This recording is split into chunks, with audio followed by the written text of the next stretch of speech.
It is time to set my house in order.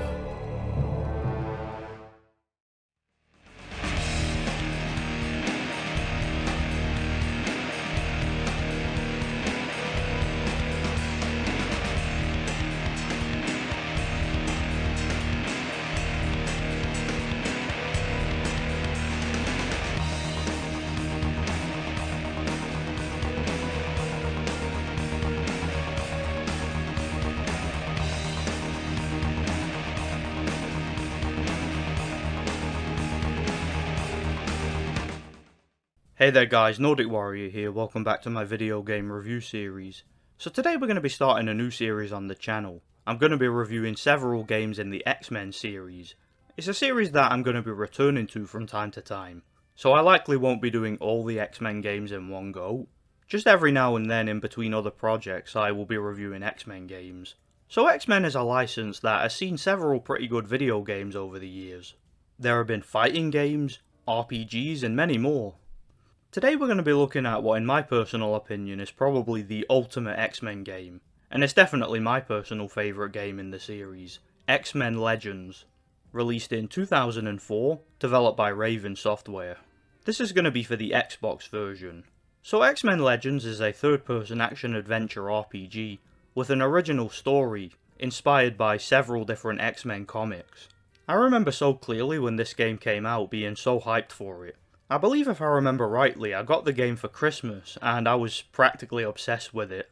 I seem to remember taking a day off school just to play it, and over the years it's a game that I've gone back to and completed so many times that I've lost count. So bear in mind that while I'm reviewing this game, it's definitely one that I have a huge nostalgic connection to, and it's a game that definitely means a lot to me on a personal level. So maybe I am a little bit biased towards it. But nonetheless, I will do my best to remain as objective and as rational as possible in regards to it. So the game begins in New York City, where a young woman named Allison Cressmere has recently been exposed as a mutant after losing control of her powers and accidentally trashing a mall.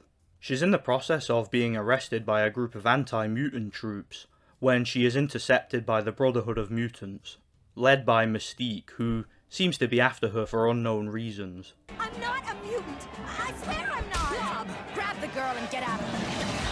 Get out of my way! Come here, you!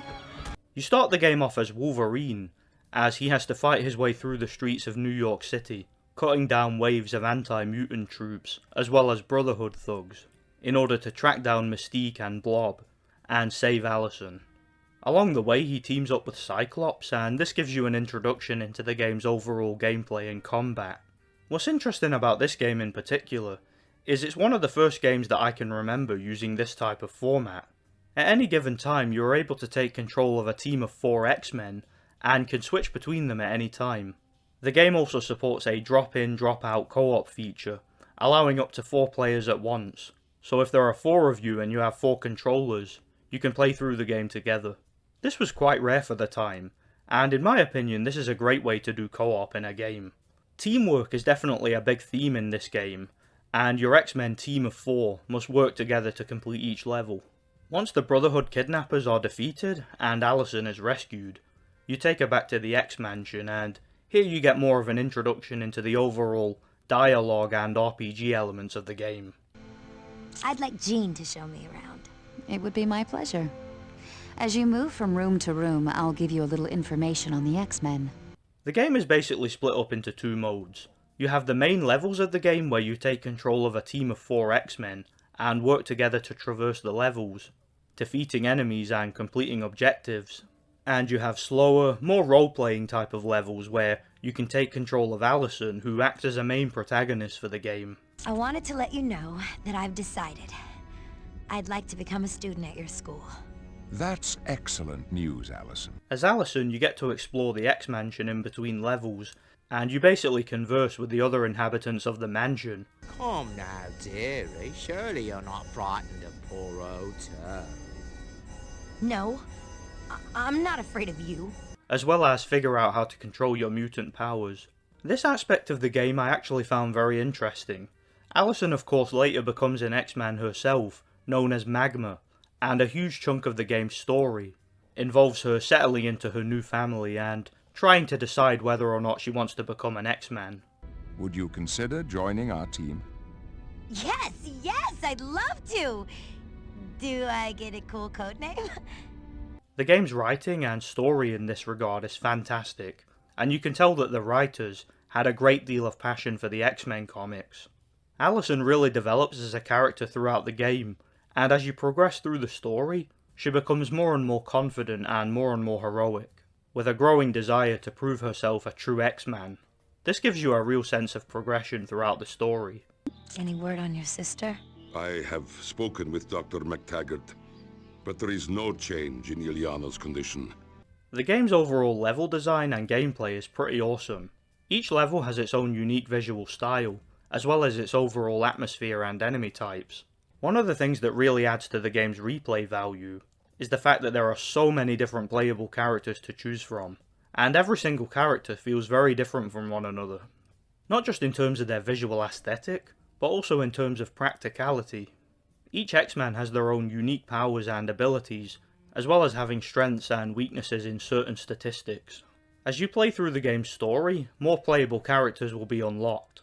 As I mentioned before, you start the game off as Wolverine, and shortly after you team up with Cyclops. I pretty much always had both Wolverine and Cyclops on my team because I found both of them to be extremely practical at all times. Wolverine seemed to be the most efficient in melee combat, doing the most damage to enemies with a high energy resistance. Likewise, Cyclops seemed to be the most effective against tougher, more physical resistant enemies. So having both of them on the team was just practical. You also unlock Jean Grey, Beast, Iceman, Nightcrawler, Rogue, Jubilee, Storm, Gambit, Colossus, Emma Frost, and Psylocke. As I mentioned before, Magma eventually becomes part of the team, and at a certain point in the game, she joins the X-Men and becomes a playable character too. In addition to these characters, at certain predetermined points in the game you can also play as Professor Charles Xavier, but more on that later. There are plenty of characters to choose from, and each of them has their own unique powers, abilities, and attributes. For example, certain characters such as Beast, Rogue, and Colossus have super strength and can lift heavy objects that the others can't lift. This can be very useful. Certain characters such as Iceman, Magma, and Jean Grey can make bridges at several predetermined points that can help create shortcuts and even reach areas and collectibles that would otherwise be unreachable. Certain characters such as Storm, Jean Grey, and Rogue can fly, and again this can help you reach certain areas and collectibles that are otherwise unreachable. You can even carry one of your teammates while flying. This is quite fun to do. Certain characters have elemental type of powers that can help in certain situations. For example, Iceman can use his freezing abilities to put out fires in the environment. Nightcrawler is the only character who can teleport, and this can be very useful for reaching certain areas and collectibles. You can even teleport one of your teammates with you. Wolverine has a unique ability of his own too. He has a healing factor that can be upgraded as you level up, and this can really bail you out in some of the more difficult fights, because as long as you have Wolverine on your team, you can run away and heal, giving you a massive advantage in combat. The combat of the game is very interesting. You have light attacks and heavy attacks, and can even mix and match certain combinations, each having their own different effect, and some of these combinations will work better against different types of enemies. You can also grapple enemies and throw them. In addition to this, you can also team up on an enemy and perform several combos. This does extra damage to enemies and can even earn you more experience points. You also have characters who are more effective in combat against specific types of enemies than others. And as you play through the game, you will no doubt be able to figure out what team combination suits you best. That's one of the things I love about this game. There are so many different and nuanced ways to approach both combat and general exploration that the game has so much replay value. Each character's superpowers are all unique and they all look and feel fantastic. Certain characters are more powerful than others. What adds to this is the game's leveling up system, which in my personal opinion is probably the best and most nuanced yet not too complicated leveling up system I've ever come across in a video game. So as you play through the game, completing objectives and defeating enemies, you will gain experience points. Once a character gains enough experience points, they will level up. You then get a certain amount of points to spend on both your character's inherent attributes, as well as their superpowers. You can upgrade each attribute individually, such as attack damage, defense, max energy and speed. Make sure to balance these out as best you can because it's important to do so. As far as the superpowers go, each power has its own skill bar that can be upgraded using skill points. Again, it's wise to try and balance these out as best you can, to make sure each character has as many well-rounded skills as possible. You can activate each character's powers by holding down the right trigger, and pressing the relevant button that each power is delegated to. This is really fun to do. The more skill points you invest into a particular power, the more badass and powerful it will be. At higher levels, some of these look awesome. Magma in particular is insanely powerful at higher levels. Excellent job. You have completed all course objectives. Just like all the best RPGs, it's really satisfying to level up your favourite characters, to the point where they are nearly unstoppable. In addition to regular powers, each character has their own legendary power that basically acts as their signature move.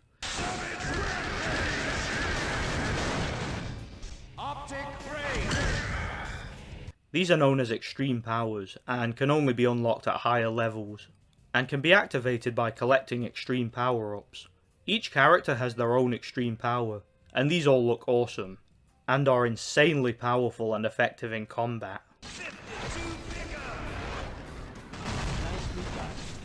Be sure to ration these as best you can and save them for some of the more difficult battles because you might need them. They can really bail you out in a difficult fight. In addition to playable characters, the game has plenty of enemy variety. In fact, so much enemy variety that I don't even know where to start. Various different enemy factions from the X-Men comics. For example, you take on anti-mutant troops. You also take on the Brotherhood, who have various different types of generic enemies, such as thugs and acolytes. Some much tougher and more powerful than others. You take on the Morlocks. There are several different variants of these. You have a military faction called Gerso. You fight several different types of soldiers throughout the game. You also take on Sentinels. There are various different types of Sentinels, some tougher and more powerful than others. The game has plenty of level and location variety, and each of these levels has the relevant enemy factions occupying them. For example, you have a level at the Harp facility in Alaska. You have several levels that take place in the sewers, where you have to take on the Morlocks, who are sewer-dwelling mutants with a grudge against all outsiders. You have a level on a military ship, where you have to fight a bunch of Sentinels. A Russian nuclear plant, where you have to go there to help Colossus prevent a nuclear meltdown. Quickly! You must go to the control room above me and open the blast door. You even visit a Sentinel factory at one point and have to shut down their operations. There are even a bunch of levels that take place in the realm known as the Astral Plane, where you fight lots of nightmarish demons, and some of these are more creepy and horror-themed levels. Seriously, some of these levels really are quite creepy. In some of them you actually get to play as Charles Xavier, and he is extremely powerful and badass in this game. You don't get to play as him very often, but when you do it's really fun. Each time you visit the Astral Plane, these levels get more and more over the top and bizarre. And they can actually be quite challenging too, and very different from the rest of the game, in terms of its overall visual style and atmosphere. You get levels on Muir Island, which is the Mutant Research Centre in Scotland, ran by Moira McTaggart. Levels in New York City, where you have to protect civilians from Sentinels and help them get to safety. You also travel to Magneto's base of operations, known as Asteroid M, and this level is quite interesting. So yeah, there is so much variety in this game in terms of both the enemies and the locations. As you play through each level, you can find and obtain portable health potions, as well as energy potions, and even find new gear for your team. The game also has several pretty epic boss battles. Pretty much all the major villains from the X-Men series make an appearance in this game, and many of them you have to fight. For example, you take on many of the members of the Brotherhood of Mutants, such as Mystique, Blob, Pyro, Avalanche, Sabretooth, Toad, and of course their leader, Magneto. You also take on Marrow, the leader of the Morlocks, on 2 separate occasions.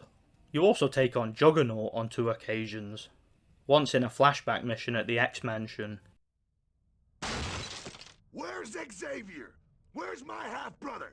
and once on Muir Island in Scotland. You also take on Havoc in a one-on-one fight as Cyclops. You even take on the demon Shadow King as Professor Charles Xavier. This is absolutely badass. You also get an epic final boss battle against Master Mold. There are so many boss battles in the game, and these are all pretty awesome and well made with some really well designed battles.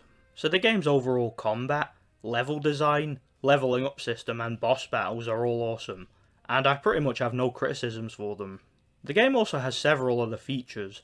I mentioned earlier that the game has several slower, more RPG based sections of the game, with plenty of dialogue and characters to talk to. From your accent, I take it you're Russian. How I love the splendor of Mother Russia. You've mentioned God several times.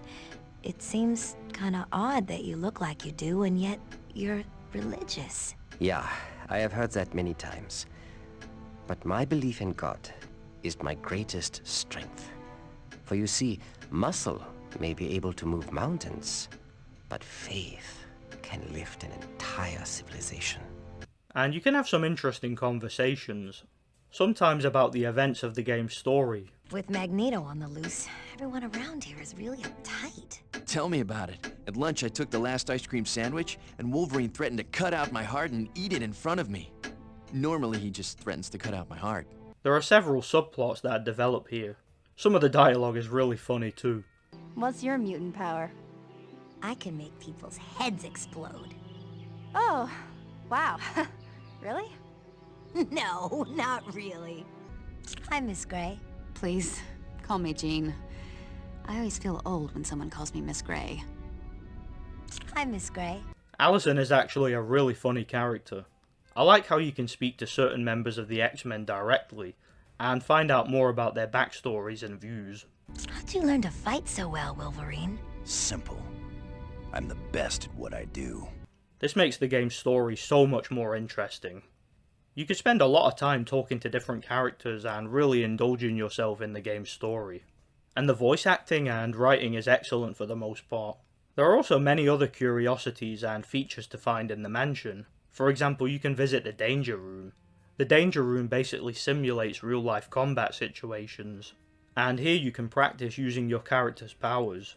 This can help you gain experience points just like in the actual levels. You can unlock Danger Room challenges by finding Danger Room discs scattered all around the game. Each Danger Room disc will contain a particular challenge. Some of them are team challenges, and some of them are actually specifically made for a specific character. These characters will each have a challenge mission that will unlock them a piece of unique gear. Some of the Danger Room discs can actually be bought. You have several grades to achieve in the Danger Room, and the higher your grade, the more challenging these missions become. It's fun to find them all, and this can really help to level up your characters quicker. The Danger Room actually provides several interesting story moments. You also get a really interesting simulation where you actually get to replay the entire first level of the game up to the boss battle against Blob as Magma. This is really cool and a lot of fun to do. It was a pretty good idea in my personal opinion. In addition to this, you can actually access the Danger Room from the main menu, and here you have some more features. You can set up your own skirmish battle here, choose your map as well as your teams, and have fun with various characters. You can even play as several of the game's villains during this feature, including both the game's bosses and even some of the more regular generic enemy types. This is a lot of fun. In addition to the Danger Room, you also have plenty of concept art to find hidden throughout the game. Once you've found them, these can be viewed in Colossus's bedroom. Yeah, Colossus is an artist, and it's interesting that they reference that here. These look great. In addition to the concept art, you can also collect comic books. Once again, these can be viewed. You can also review the game's loading screens, as well as the cutscenes and cinematics. In addition to all this, you also have a trivia game, where you can test your knowledge of X-Men lore. This can help you gain experience points to help you level up quicker, and it's really fun to try. Again, this shows that clearly the writers and developers for the game had a real passion for the source material. So the game has so many interesting features. The game's story is a pretty interesting one too.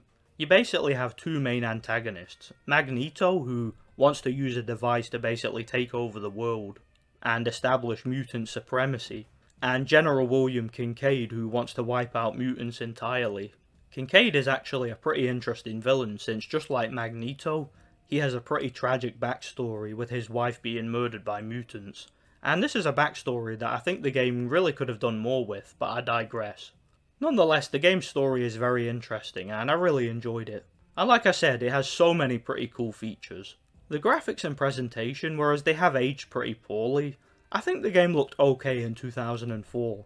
And for the type of game it is, I think it looks fine. If a bit old-fashioned. Sure, the character models lack detail, but the cutscenes look pretty nice though. The game also has an epic soundtrack, one of my personal favourite soundtracks of all time. It just suits the game perfectly in my opinion. The soundtrack was composed by Rick Schaefer and his soundtrack really is awesome. Now, as great as the game is and as much fun as I had with it, I do have some criticisms. First of all, one of the things that this game really needed in my opinion was a proper New Game Plus mode. For example, when you complete the game, it would have made sense for the game to allow you to carry over your level ups and unlocks to a new save. They actually added this to the sequel, Rise of Apocalypse, and this is greatly appreciated by me. One thing they did add was, once you complete the game, you unlock several new costumes for each playable character. Some of these costumes look pretty cool, and some of them are even based on the classic comic styles of these characters. So I suppose that's something worth mentioning, but I still think a proper New Game Plus mode would have been very interesting. Another issue with the game is that there appears to be quite a lot of cut content. For example, one feature in the game is that when exploring the X-Mansion, certain characters will have a flashback mission for you. There were supposed to be many of these in the game, but sadly in the finished version of the game there are only two. One is the previously mentioned Juggernaut flashback, and the other is a flashback where the X-Men fight Sentinels in New York City. Interestingly, if you look at the trailer for this game, there appears to be a flashback mission of Wolverine in his Weapon X outfit, escaping from the Weapon X facility. This would have been an interesting flashback mission, but sadly it appears to have been cut from the game. Nonetheless, despite these minor issues, the game is still great, and I would recommend it to any X-Men fan. So that's pretty much all I have to say about X-Men Legends. It's a great game for the most part, and it's one that I have a lot of nostalgic memories for. And it's a game that I've noticed doesn't get talked about that much anymore. It's definitely an underrated classic in my personal opinion. I give X-Men Legends a solid 9 out of 10. I'm actually tempted to give it a full 10, but like I said before, there are just a few things about it that could have been added, and I do think the game leaves a bit to be desired. Thanks for watching guys, I really enjoyed replaying and reviewing X-Men Legends. Stay tuned for my next review where we're going to be looking at the sequel, X-Men Legends 2 Rise of Apocalypse. I'm really looking forward to reviewing that game, as well as many more retrospective video game reviews. Thanks for watching and God bless. Enjoy your small victory, Xavier, for the age of apocalypse is nigh.